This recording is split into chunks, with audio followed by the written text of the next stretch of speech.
The NDP and Liberals capitalized on Doug Ford's hot mic moment from yesterday. The PC leader was overheard saying he was 100% happy that Donald Trump won the last U.S. election. That is, until he responded with his massive tariff threats. Ford likening Trump's actions to pulling a knife on Canadians and stabbing them. Queen's Park reporter Loretta Reddekopp has reaction.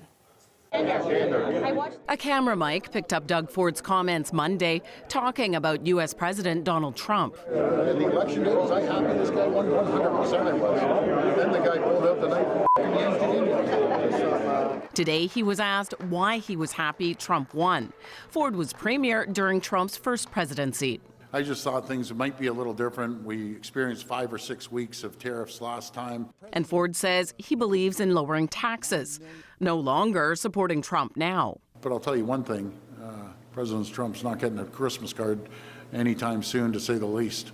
But two of the other main party leaders are trying to use the comments against him. The Liberals coming out with a new ad.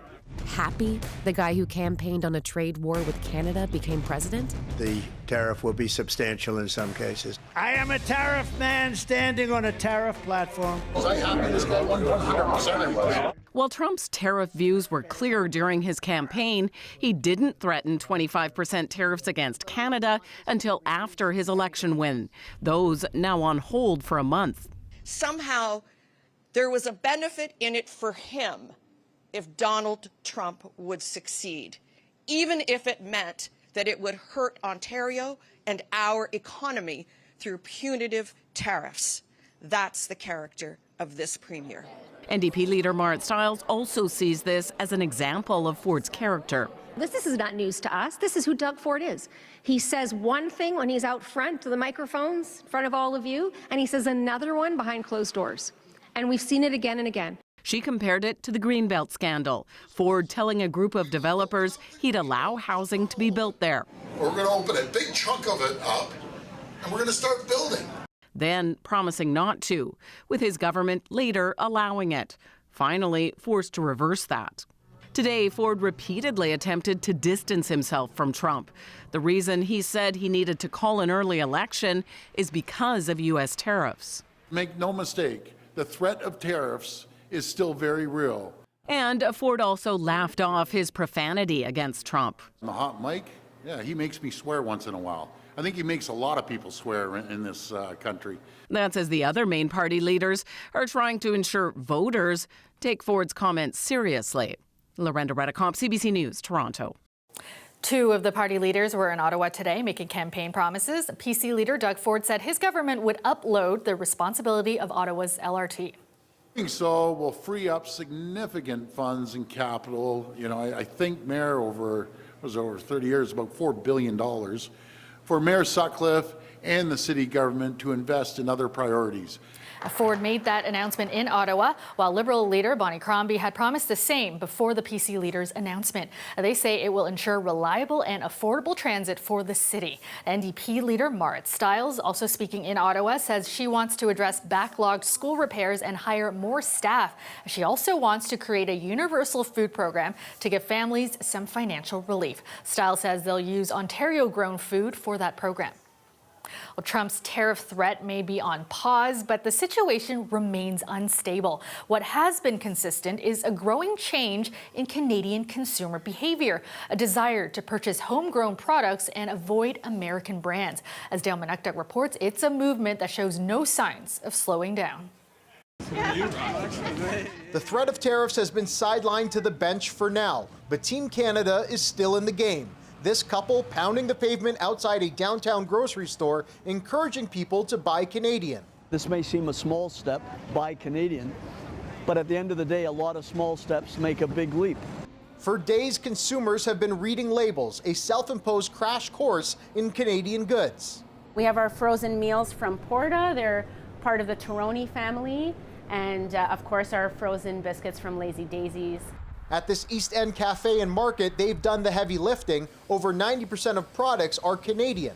Our goal here at City Cottage Market is to support as hyper-local as possible. So a lot of the makers you'll see in our store and behind us are Ontario-made products, Scarborough-made products, Toronto-made products. While the price point for the artisanal products is higher, the couple who own the shop say the dollars spent stretch in an important way. You're buying Canadian, you're supporting your local economy, you're feeding your neighborhood, and you're growing your neighborhood. But it's not just grocery stores that are seeing increased demand for Canadian items. We have a couple of private dining inquiries where people are asked to pre-select some wines, and they're like, okay, I don't want anything American. Henry's Restaurant is responding to consumer behavior, adjusting its selection of wines. Several of their pricier ones are from the U.S. So it's pretty easy for us to be able to pivot towards French or Italian or Spanish or Austrian wines. But we're definitely going to start bringing in and promoting more Ontario and Canadian wines for sure. Music to the ears for these veteran players on Team Red and White. And I hope that despite what happens with these tariffs, that this continues, because we really have so many amazing products that are being made in this city and in this country, and they don't get the attention that they deserve. And so I'm really happy for them that this is their time to shine. Dale Manukduk, CBC News, Toronto. The second-degree murder trial of two girls accused in the death of a homeless Toronto man continued today. The then 14 and 16-year-olds were among 8 teenage girls charged in the death of 59-year-old Kenneth Lee in a violent swarming attack in December 2022. The Crown played security videos of the night of the incident to break down the actions of the two girls. Now, it showed the younger teen lunging towards Lee, holding an unidentified shiny object while the others attack him. The Crown alleges the object caused the fatal chest wound to Lee's heart. Police seized 2 pairs of small scissors from the girl after her arrest. In other frames, the 14-year-old is also seen kicking and spitting on Lee while others punch him. The trial continues tomorrow and is expected to last about 2 weeks. A group of Torontonians who are homeless or have experienced homelessness are calling for better supports and policies to help people with disabilities. The calls to action coming on the same week the city released new data about the deadly toll of homelessness. Sarah McMillan reports. In the dead of winter, it's not hard to imagine the dangers of being homeless. For Acile Lavoie, it's personal. I just lost 2 friends just last week because of this craziness. Those deaths part of a growing statistic. According to data released this week by the city, 135 people died while homeless in the first 6 months of last year. More than half the deaths were drug-related. The average age for women, just 36. It's a serious, serious tragedy when a young woman would die at the age of 36, which is, she's missing 49 years of her life. Mayor Olivia Chow says the city is working to build more shelters and supportive housing with a housing-first approach. But these advocates who gathered at City Hall say much more needs to be done, especially for people with disabilities. There is always a gap between what we see in the street, what people are suffering from, and what happened in City Hall.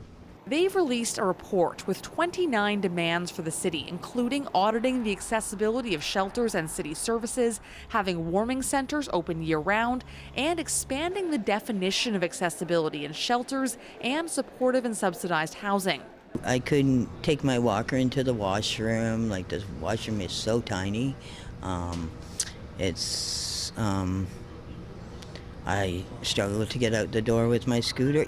I have 2 cupboards I can use in the kitchen of 10 because my friends went out with money from their checks and spent several $100s buying the pull-out shelving. Councillor Alejandra Bravo chairs the committee that's responsible for shelter services. She says she hasn't yet had a chance to read the report. It's really helpful to have recommendations and reports coming from the community for people who are serving with and working with people who are homeless at present or who are looking for housing and for shelter, because we can take that information and include it in our plans. The advocacy groups that wrote the report say they're asking for a meeting with the mayor before City Council passes the 2025 budget next week. Sarah McMillan, CBC News, Toronto.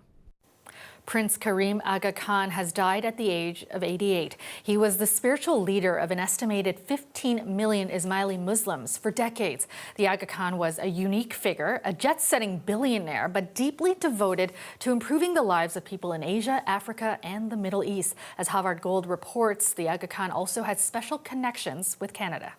Good morning. Prince Karim Aga Khan being greeted by school children in Kenya. The school, just one of many he helped create. He opened hospitals too in Afghanistan and elsewhere, bringing medical services to people who had none. He believed strongly in creating opportunities so people could take control of their lives. This factory in Côte d'Ivoire made it easier for many farmers in Africa to package and market their crops. And when Pakistan was hit by a powerful earthquake in 2005, the Aga Khan flew into a devastated community to help rebuild. And I hope that all together we can bring in new technologies of construction so that, inshallah, your homes, your civil society buildings will be safer in the decades ahead. He was just 20 years old when he became the 49th hereditary Imam of the Shia Ismaili Muslims after the death of his grandfather, with responsibilities for a population scattered across 25 countries. He was himself a man of many countries, a British citizen. He was born in Geneva, educated at Harvard in the U.S., and competed in the Olympics for Iran. In France, he inherited and expanded the family business of breeding racehorses, while maintaining lavish properties in several countries. He said tithes, the regular donations from community members, were always kept separate from his personal wealth. And his primary mission, he said, was to help others in a myriad of ways. For example, his passion to create parks for people in dense urban centers, like this one in India. Over time, the Aga Khan became one of the most connected figures on the planet.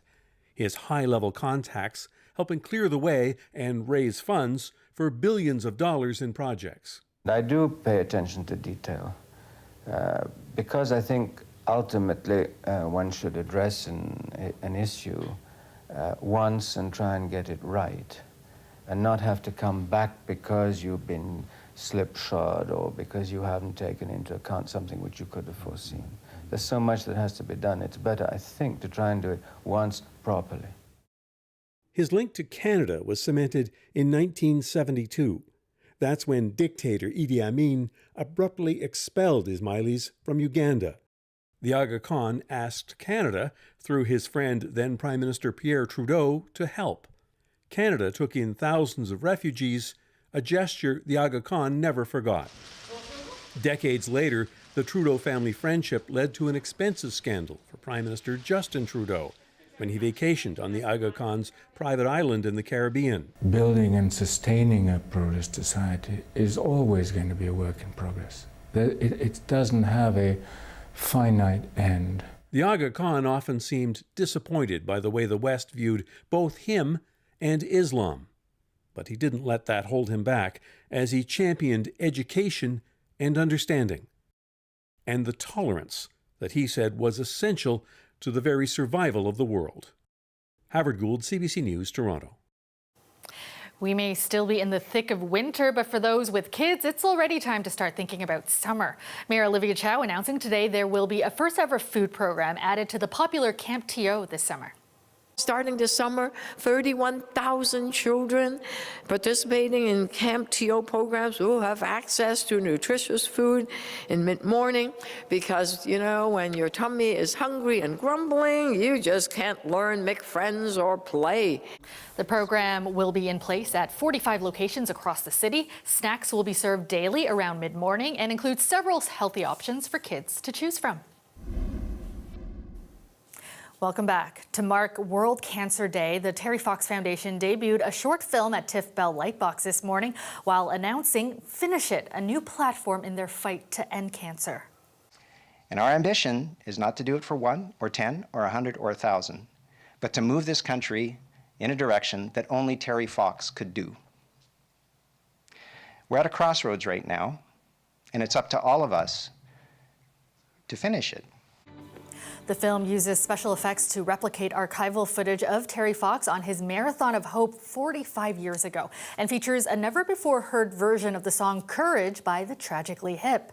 The foundation announced today it is uniting Canada's top cancer researchers through the Marathon of Hope Cancer Centres Network to further advance cancer research in this country. Terry Fox began the Marathon of Hope across Canada in April 1980 after losing his leg to cancer, covering more than 5,000 kilometers in under 150 days and raising over $24 million for cancer research. York police are trying to identify someone who abandoned a dog over the weekend. The man captured on surveillance video leaving the dog in a park in the town of Georgina. Greg Ross has the details. This beautiful Cane King Corso mix is now in the care of the Georgina Animal Hospital and Adoption Center. She, didn't come in with any major concerns. She's just shy. Obviously, she's somewhat traumatized from what she's been through. Overall, I would like to say that the dog appears to be in good health. We have done some, basic things. So she's been dewormed, she has been vaccinated. We did our intake exam. The staff at the adoption center say she is about 1 to 2 years old, and they have affectionately named her Winter because she was discovered abandoned on a cold winter day. This pickup truck was captured on security footage pulling into a parking lot near a dog park in Georgina on Sunday morning.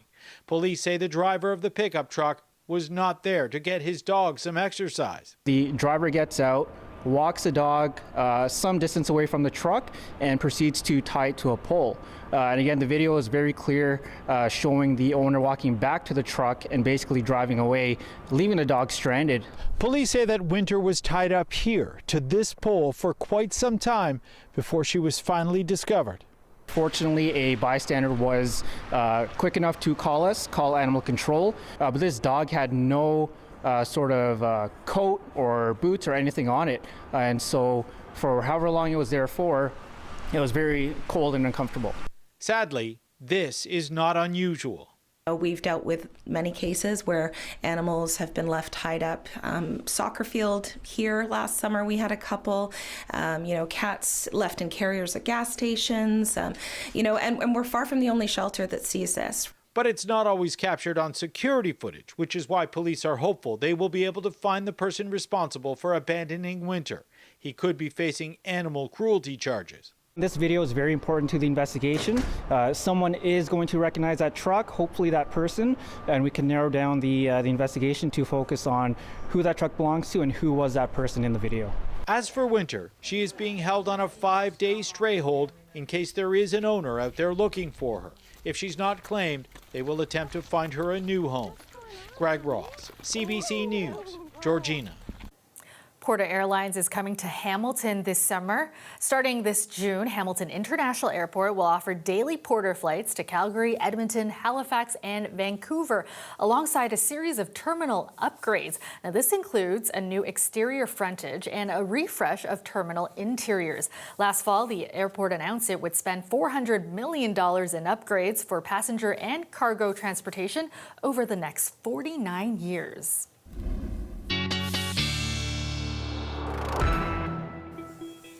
Colette is here with a look at the forecast. And Colette, it's pretty cold today, and it's only getting colder as we head into the overnight. Yeah, that's what we're looking at. We hit our high at midnight, because then we've had that temperature just falling off. Yeah, so here we go. It's this up and down. We know we've been seeing it, experiencing it. So we're into a down again, where we've got some colder air moving in. And then we are going to see kind of a change coming midweek. And I want to talk to you about that because it could lead to some messy roadways. But first of all, just looking at the jet stream. So those upper winds, still looking at some of the strongest flow across the Great Lakes region, still kind of the storm track. So we see system after system. We get a little break, and then another one comes in.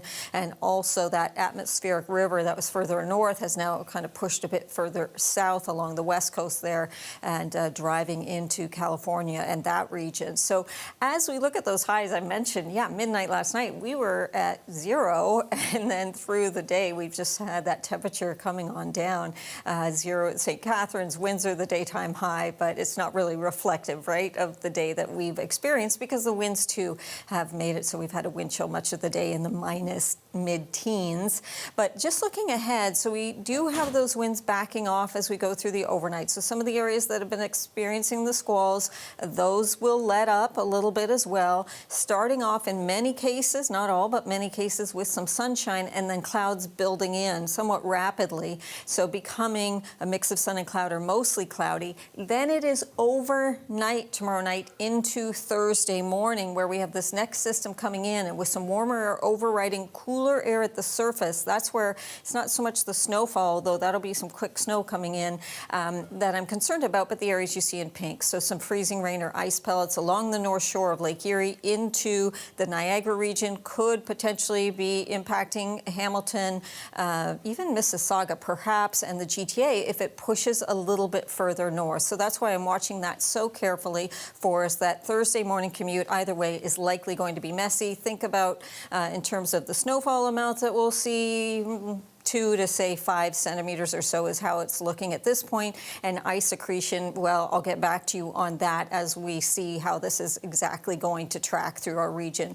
Temperatures tonight of -12 to -14, doing a little better there. Hamilton and St. Catharines -8 and -9. Daytime high tomorrow just -4, and then here comes that next system. In the afternoon, though, we do warm up, so that snow we'll see will actually be melting. Okay, so Thursday morning might be a little tough drive. I think it's going to be a slow one. Yep. Keep that in mind. Thanks so much, Colette.